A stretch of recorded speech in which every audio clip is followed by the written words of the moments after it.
North Indian style dals நம்ம நிறைய செஞ்சு பார்த்திருப்போம். இன்னைக்கு நான் உங்களுக்கு ரொம்ப ஈஸியா குயிக்கா செய்யக்கூடிய ஒரு தால் காட்ட போறேன். இது கட்டி தால். இது ரைஸ்க்கு ரொம்ப நல்லா இருக்கும். சோ இதை எப்படி செய்யறதுன்னு பார்க்கலாம்.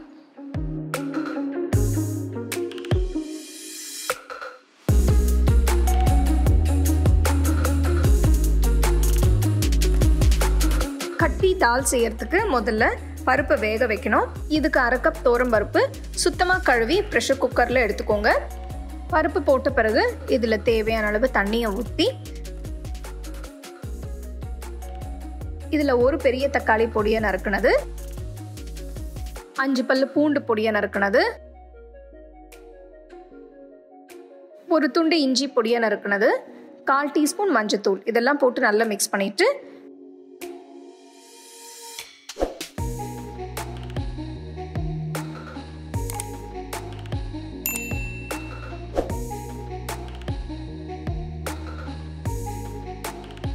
ஃப்ளேம் மீடியம்ல வச்சு ஒரு 5 விசிலுக்கு வேக வைக்கணும். பருப்பு நல்லா வெந்திருக்கு.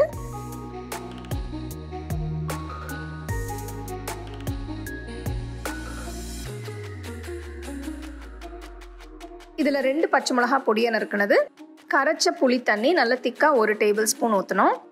அடுத்து இதுல 2 டீஸ்பூன் தனியாத்தூள், 1 டீஸ்பூன் மிளகாய் தூள், 1 டீஸ்பூன் உப்பு சேர்த்துருக்கேன். தேவைப்பட்டுச்சுன்னா நீங்கள் அப்புறமா உப்பு சேர்த்துக்கலாம். இதெல்லாம் போட்டு நல்லா மிக்ஸ் பண்ணிட்டு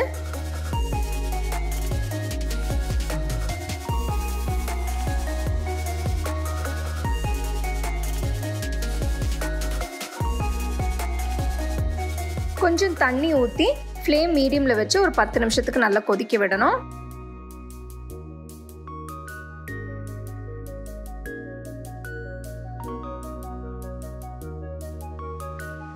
பத்து நிமிஷம் நல்லா கொதிச்ச பிறகு இதில் 1 டீஸ்பூன் வெல்லம்,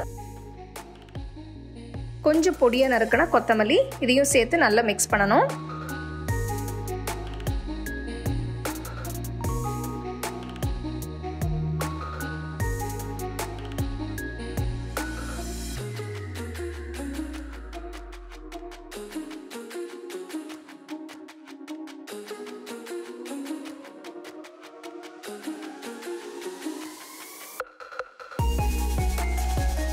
அடுத்து நம்ம பருப்பை தாளிக்கணும்.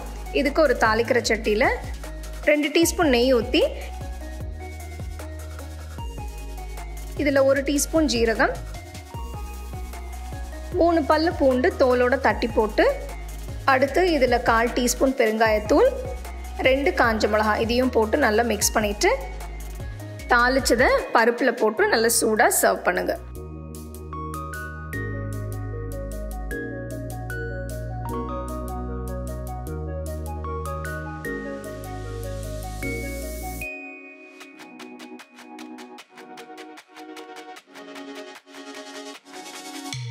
அருமையான கட்டி தால் தயாரா இருக்கு. ஸோ எவ்வளோ குயிக்காக ஈஸியாக கட்டி தால் எப்படி செய்யறதுன்னு பார்த்தோம். ஸோ வீட்டில் எதுவுமே இல்லை, ஏதாவது தால் வெரைட்டி செய்யணும்னா இந்த ரெசிபி நீங்கள் ட்ரை பண்ணி நீங்கள் சாப்பிட்லாம். இது ரைஸ்க்கும் நல்லாயிருக்கும், சப்பாத்திக்கும் நல்லாயிருக்கும். ஸோ கண்டிப்பாக அதை ட்ரை பண்ணி பாருங்கள். You can get a copy of our first edition of the home cooking book on 21 frames.